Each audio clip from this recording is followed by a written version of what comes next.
Today we're going to talk about navigation and hiking. But before that, you should know the parts of the compass. So there's the travel arrow, the magnetic needle which always points to north, the orienteering lines, and the dial. You know more about their purposes later. Before starting on the hike, you should know the bearing or direction that you're heading to. So find the 2 points that you're traveling between. Then take out your compass and match the edge of the compass to these 2 points. Make sure that the travel arrow matches the direction that you're traveling.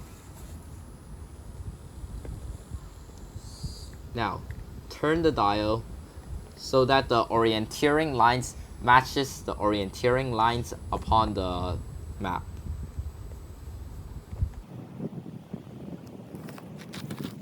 Now you can just find the degrees that you can see on the compass, and that will be your bearing.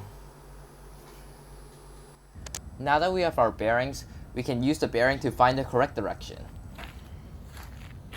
First, turn the dial so that the degree matches the travel arrow. In this example, we are using 200 degrees. So as you can see here, the 200 degree mark matches the travel arrow.